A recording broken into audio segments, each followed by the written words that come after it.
Les trendlines, ou si vous voulez les lignes de tendance, sont des outils relativement simples, mais qui renferment une large gamme d'opportunités de trading, surtout dans un marché liquide et de forte volatilité. Mais la véritable question est comment trader les trendlines, quand acheter ou quand vendre. Justement, dans cette vidéo, nous allons explorer, vérifier et exploiter les lignes de tendance pour optimiser vos stratégies de trading. Donc, préparez-vous à découvrir les techniques essentielles pour identifier support, résistance et points d'entrée clés sur vos graphiques.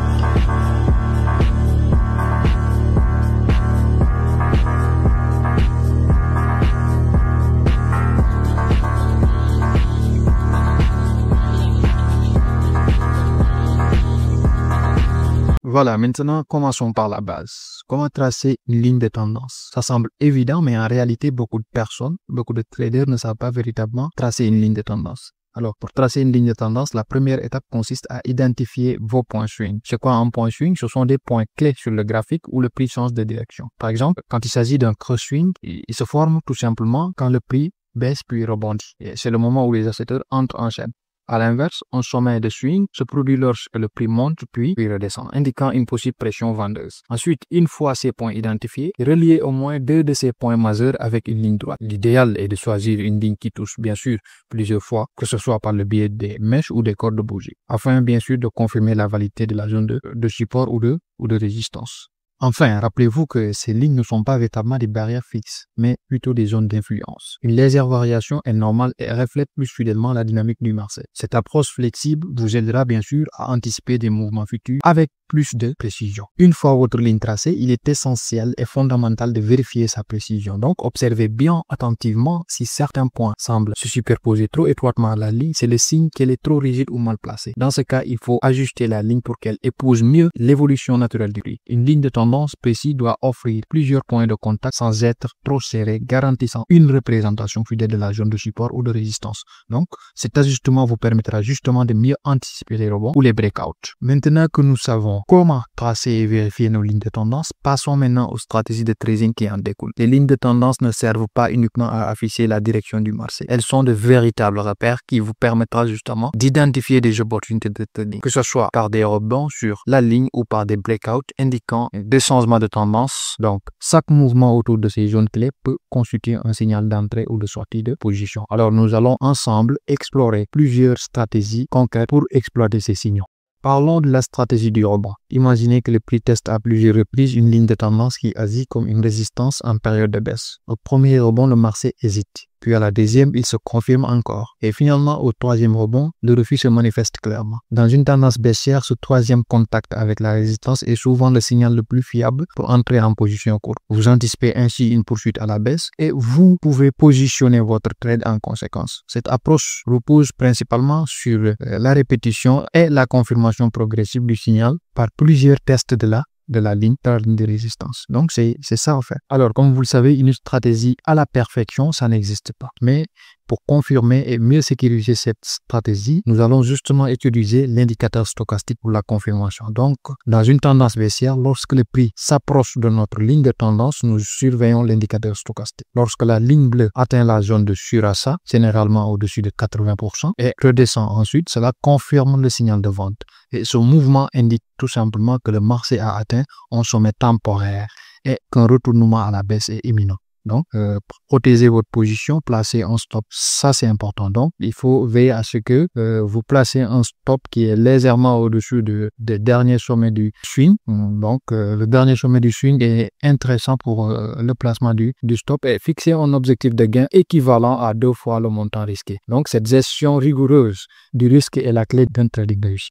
À présent, passons à la configuration en tendance haussière. Ici, le principe est similaire, mais inversé. Lorsque le prix approche de la ligne de support, l'indicateur stochastique descend en zone de survente et souvent en dessous de 20%. Cette situation indique que le marché a connu un excès de vente temporaire. Une fois que la stochastique commence à remonter en dessous de 20, cela confirme que le prix est prêt à rebondir. C'est alors le moment d'entrer en position longue. Comme toujours, protégez votre trade en plaçant un stop juste en dessus du creux en visant un objectif de gain 2 fois supérieur au risque. Il faut veiller à ce que votre money management soit structuré et organisé parce que c'est en fait la clé justement d'un trade réussi. Alors, comme vous le savez, la confluence peut faire toute la différence. Quoi, la confluence? Imaginez que votre ligne de tendance se croise avec un ancien niveau de support ou de résistance. Lorsque deux ou plusieurs niveaux clés se superposent, le signal est considérablement renforcé. Et cela signifie que le marché est particulièrement sensible à cette zone et qu'un rebond ou un rejet y est probable. Pour plus de sécurité, combinez cette confluence avec une confirmation par un indicateur comme le stochastique, le RSI, à vous de voir.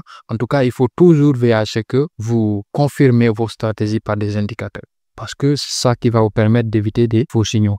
Passons maintenant à une stratégie particulièrement dynamique, le breakout, ou si vous voulez, la rupture de la ligne de tendance. Quand le prix franchit une ligne de tendance, cela peut annoncer un changement radical de tendance. Par exemple, dans une tendance particulièrement haussière, si le prix casse la résistance, cela peut indiquer que le marché est prêt à renverser la tendance. Et donc, ce signal fort vous permet d'envisager une position courte. Néanmoins, restez prudent et attendez toujours une confirmation. Donc, l'information disponible sur le marché, autrement dit le break-up ou la rupture, il peut être confirmé par des indicateurs comme, si vous voulez, le stochastique, les RSI, à vous de voir. Donc, il faut toujours veiller à ce que, avec l'information disponible, est-ce qu'il y a d'autres indicateurs qui nous permettent, qui nous renseignent tout simplement de la véracité ou du moins la validité de cette information-là. Cependant, prenez garde face au faux breakout. Parfois, le prix traverse momentanément la ligne de tendance, mais revient rapidement dans la zone initiale. Donc, ce qui signifie qu'il ne s'agit pas d'un véritable renversement. Et donc, pour éviter de tomber dans ce piège, attendez qu'une bougie se clôture clairement hors de la zone de la ligne de tendance. Et donc, l'utilisation d'indicateurs supplémentaires peut également vous aider à confirmer la validité du breakout. Donc, que ce soit par des figures de continuation ou des indicateurs, comme je l'ai dit tout à l'heure, tout ça peut vous permettre justement de voir la validité du breakout. Donc, la prudence est essentielle pour ne pas engager des trades prématurés. Alors ici, la perte de momentum, elle est importante. Donc, dans un scénario de breakout en tendance haussière, il est important de repérer une perte de momentum. Par exemple, lorsque le marché passe d'un higher high à un lower high, cela annonce une faiblesse dans la tendance. Donc, attendez alors que le prix clôture nettement au-dessus de la ligne de tendance pour confirmer le breakout. Et vous pouvez alors entrer en position courte. Donc, pour sécuriser votre trade, placez juste votre stop au-dessus de la zone de rupture en visant un gain 2 fois supérieur au risque engagé. Donc, cette stratégie vous permettra justement de capturer un retournement potentiel dès qu'il se confirme. Et c'est important de tenir compte, je le répète, du momentum dans la prise de décision. Regardons maintenant l'exemple opposé. Le breakout dans une tendance baissière. Ici, lorsque le marché passe d'un lower low à un higher low, cela indique que la tendance perd son intensité. Et donc, attendez alors qu'une bougie clôture clairement au-dessus de la ligne de tendance pour confirmer un renversement vers le haut. Dans ce cas, vous pouvez entrer en position longue. Pour limiter votre risque maintenant, positionnez votre stop juste au-dessous de la zone de rupture et visez un objectif de gain équivalent à 2 fois le montant du stop.